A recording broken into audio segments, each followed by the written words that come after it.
So let's go back to the Turks. Oh, yeah. Sure. Tell me the Turk So story. he lands in Philadelphia. He's at this barracks. You weren't with the buddy. The buddy wouldn't go with you, right? Right. We both just came from Oklahoma that day. Went to school in Oklahoma. I quit school to join the Navy, and then they did nothing but send me to school after that. Because I made the mistake on a general classification test that everybody takes, and I got the right answers.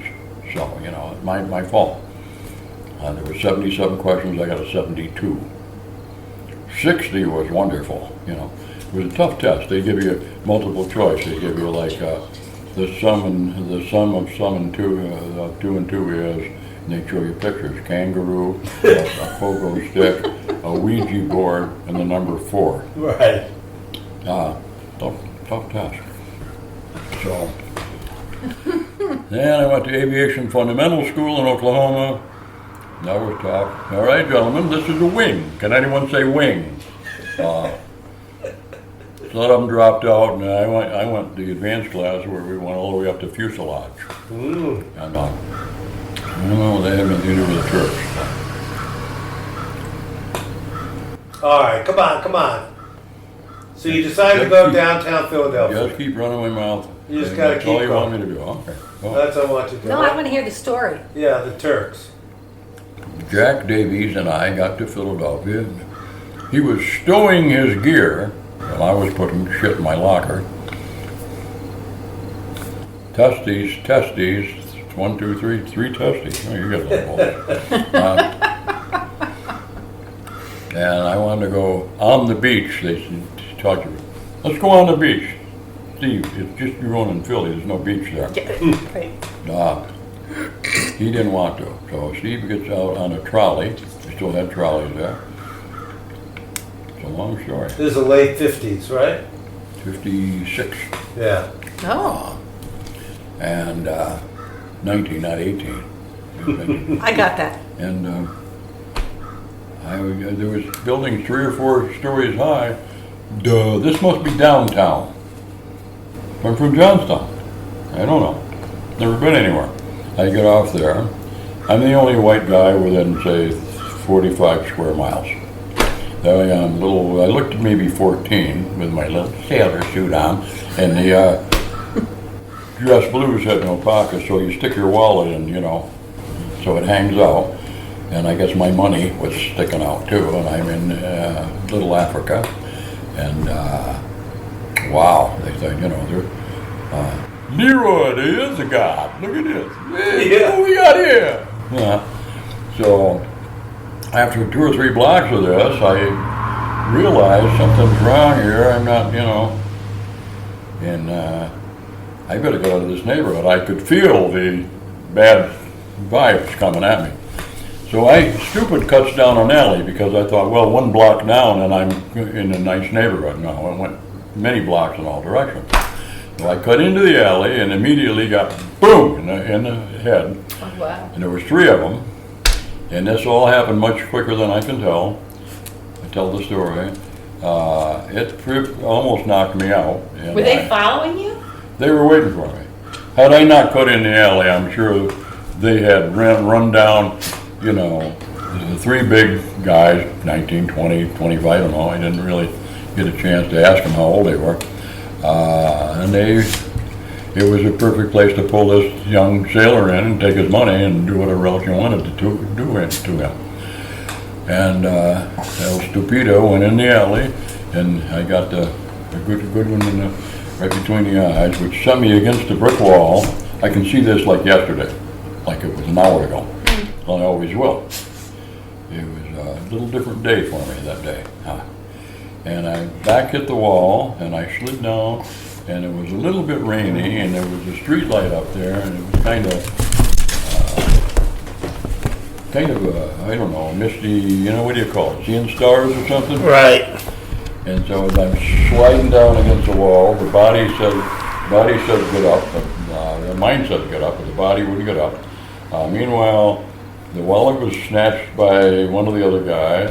The knife opened up, the switchblade. I could hear the click, still can hear the click. The the gleam from the light onto the blade as it came down towards my face and neck, I remember. Then a hand from out of nowhere grabbed the knife and went this way. And then there was a scuffling and a lot of noises and talking and so on. And when I finally got myself up, because I thought I should participate in this dance, and I finally got myself up, and two Turkish guys, about 5'9", 160 pounds, were standing there. I didn't speak a word of English. You didn't know they were Turkish at first, right? I didn't know what they They're were. just- I thought they were angels. I Yeah. didn't know what the hell they were. Yeah. One guy handing me my wallet back.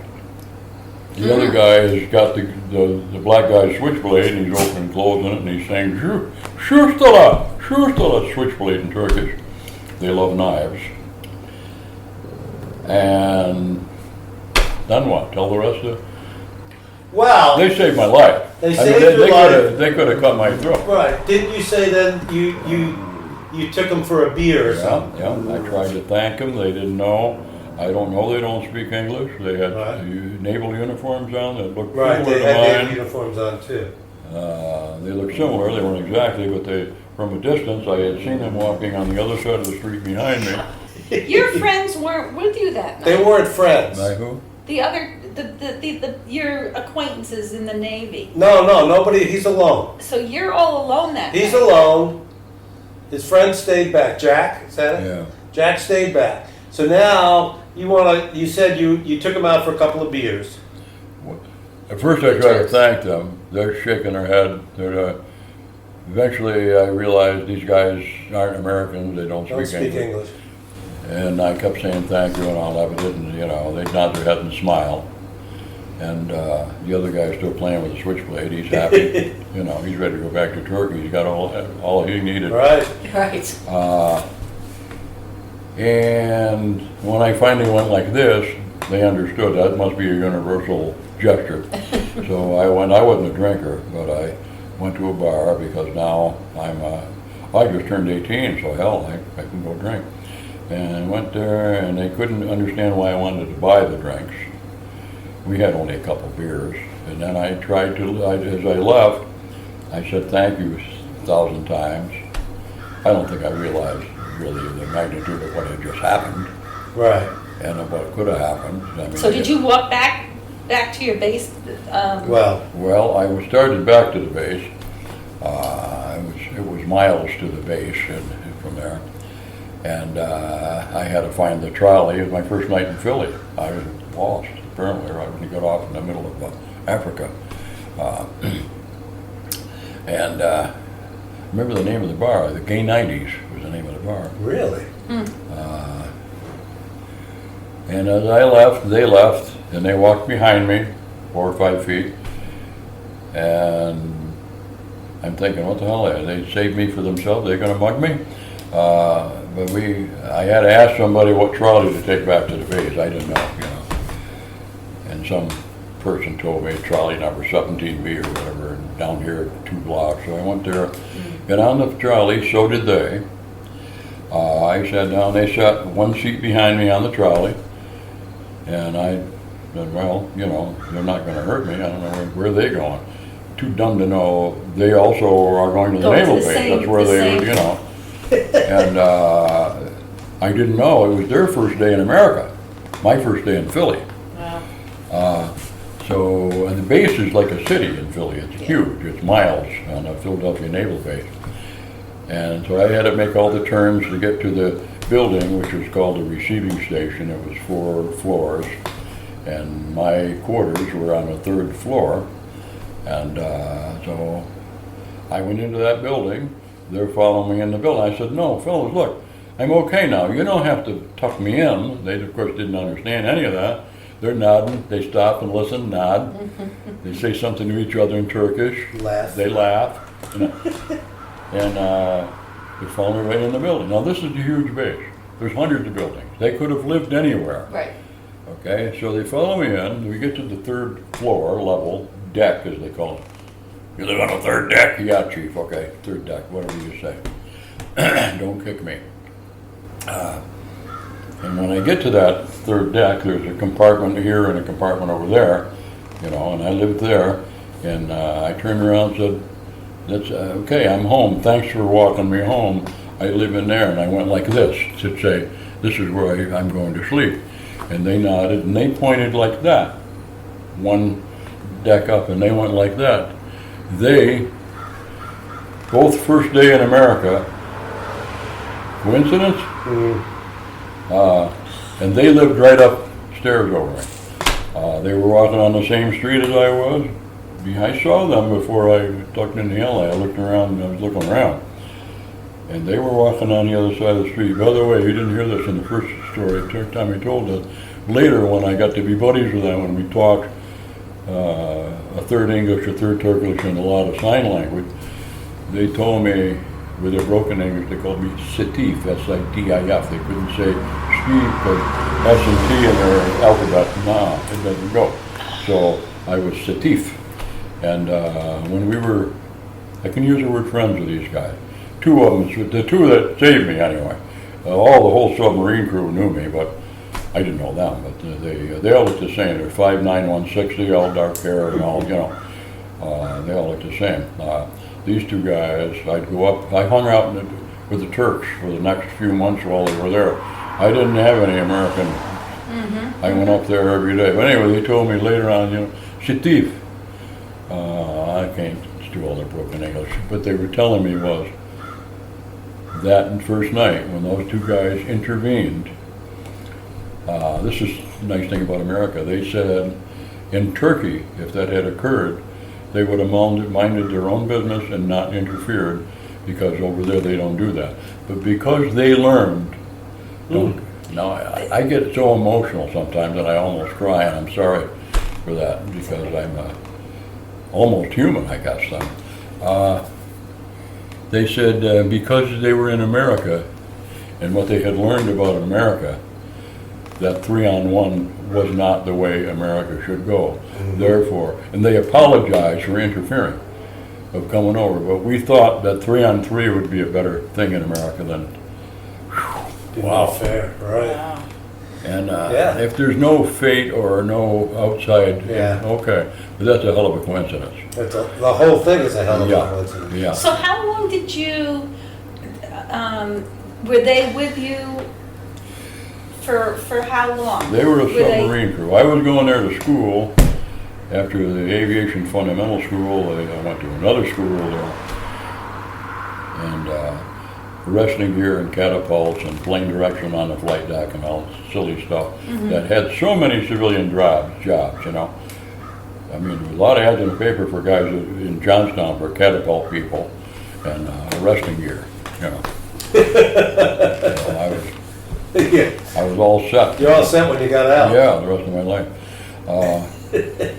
And these guys, the second day, well, that night I woke Jack up, Irish Catholic Jack. You're full of shit. That never happened. I want to go to sleep. Okay, guys. The next day I was talking, all excited, and talking to him about going up there and upstairs and see if we could find those two guys. He was just, you know, freaking heathens, you know, Irish Catholic. They're heathens. They don't even believe in God, blah, blah, blah, blah. So I got him up there. And we stepped into their barracks, which was a shitty attic. They gave them second-rate quarters. I mean, they had pipes hanging around, and guys were chinning themselves on pipes and wrestling on the floor and laughing, and bodies slamming each other on the floor. They were tough guys, man, tough people. And made short work. Those two guys made short work of those three black guys in an alleyway. Yeah, they did, didn't they? I wasn't waking up to enjoy whatever they did. Yeah. These three guys are running away. They got my wallet and his knife away from them. Whatever they did would be a good film, a short film to watch. Yeah, that'd be all right. They were tough guys. So we went in, and should I tell that whole story? Sure. Yeah, it's very interesting. Okay. I went in, looked around. They all looked the same. They didn't have a dress code we did, or officers coming in to inspect them, so they could be in their underwear or a T-shirt or whatever. And Right. And they all looked, when I come in the old swinging doors, they all looked at the blue-eyed people that had entered their world and kind of wondered. And I looked down and I saw the one fella that had helped me. His name was Ridvan, his name was. Yanolmaz was his last name. He remembers everything. Everything. I remember everything. This is like 60 years ago. 60, yeah. Yeah, but it was such an experience. Yeah, I It was a understand. little unusual. Yeah, We remember But he remembers experiences that every affect name us. and all the Turkish words and all. Yeah. I wish I learned more. Well, at 18, I was a sponge and I absorbed everything. Yeah. I quit school not because I quit school for real. I mean, I had a 97 point something average, whatever that means. It was other reasons I quit Yeah. school. Yeah. I mean, I don't even know what I'll have to. All right, so you come in, you saw the guy in the distance. Yeah, he Did you was call cutting his hair. name? He was a makeshift barber. You know, you do that in the Navy. They need a haircut. So he's got a guy there with a sheet over him, and he's cutting hair. And he looked up and saw me, and yelled to the other guy that was with him, his buddy, that helped me. His name was Ijran, which is John, or Jack, my buddy Jack, John Ijran. So they should have been buddies. Should have been. But Jack couldn't handle this. Probably because there was no statues to worship. I don't know. Jack is a real Isn't that awful, the ex-Catholic boy? Whatever. We could become old enough to make our own choices, and our parents can't force us into that building anymore. You know, that's what right. happened there. And so he saw me, and he slapped the guy on the side of the head and said something, and the guy that's getting his haircut was like this, probably said something like, "What do you mean half a haircut? We got an inspection tomorrow." You know, and Ridvan probably said, "Well, turn your head when he goes by." So, you know, he sees the good side. Because and then he yelled something to all the other fellows there, and they all left what they were doing and did something. I don't know if I told you that part or not, but, so, those two guys that helped me directed us to some empty cots, bunks, you know, with just mattresses, no sheets, nobody was sleeping there. And we sat across from each other, closer than that, and just looked at each other and smiled. Said, "What do? You don't know?" You couldn't converse, yeah. American Steve. They shook their heads and said something. I said, "American Steve." Jack. And they talked, and one guy says, "Turkish. Ridvan. Islam." Oh, good. They got a brain. This is going to work. American shirt. Turkish jacket. American pants. Pantu. Hat. Shapka. Cap. So that's how you started? That's how we started. And Jack, Wow. all Jack did said, no, I can't say that. Can I say the F word? Yeah, you can say the fuck word. Okay. Oh, fucking heathens. Let's go downstairs. They're making me nervous. And he used goddamn a few times, too. And the Turk, Selahattin Birol, his name was. He was not part of the, well, I remember. He understood enough English. He came over and said, with an accent, "Excuse me," very nicely. He says, no speak goddamn. No swear, yeah. God, no swear. Allah, same, only one. Please, no speak goddamn. I never forgot that either. Wow. But then now I look back and say, this Salatin could have made things easier for our... Yeah, because he spoke. He stayed out of it, and Yeah. I think because they had a feeling that this was supposed to be. Their superstition or religion, that this was preordained. Is that the word I'm looking for? Yeah. I'm a dropout, so forgive me if I don't speak the language well. And I think he just kind of watched from a distance to see what would happen between us, and what happened was all good stuff. Yeah. So, and then they brought over this silver tray where they had these barbarians or heathens or whatever some people thought they were. Yeah. They treated them like shit. Yeah. We treated them like crap. Yeah. And they brought this silver tray with fruit, all cut up in sections fruit, and my first taste of anisette. Oh. And now that's pretty nice. They treat you like guests that are welcome. And you're supposed to. And they came over, and Ridvan he kind of was the boss anyway, not in stripes, but they kind of looked at him as he was the man there. And they did. And they were on a submarine, which Steve told me the story. It was a American cast-off. Yeah. But you were all on together? No. No, just the Turks. They, not them. All the Turks were there. Yeah. To learn about this submarine and to take it over. Yeah, they came over. They were submariners before that. They two crews, 125 men each, 250 men came over on whatever kind of ship, and were housed in a base before the ship was ready for them to go on the ship. Right. And they kept telling me when we got some words that we could converse, Steve. Turkish submarine, best #1 submarine whole world. And they finally one day got me to go down there to look at it, which was about 19 miles, it seemed. And I looked and it was written on the Turkish submarine with USS Hammerhead. So in other World War II things we were throwing away. And they'll use it for 30 more years. And they hated Russia. Yeah. Oh, they hated. Sure. They hated Russia, and they were in a convoy once, not too long after that, with their submarines. I wasn't there, but I heard the story, where they were with a carrier and our destroyers and the convoy around protecting the carrier. And there was a submarine, a Russian submarine. Oh, they also had a couple Turkish destroyer escorts, you know what they are? Mm-hmm. And you're under the command of the flagship, the carrier, our captain, admiral, whatever he is. He's the boss of the whole thing. Right. Well, each ship has their own captain. Right. He's the Pope. He's the guy. Yeah. And but these Turks broke formation when they found out there was a Russian submarine, and it's peacetime. Yeah. And they broke formation and started dropping depth charges. They didn't give a shit, you know. Yeah. We're going to get court-martialed. Oh shit! Blow them out of the water, and as long as we get the Russians, that's all we care. Break time.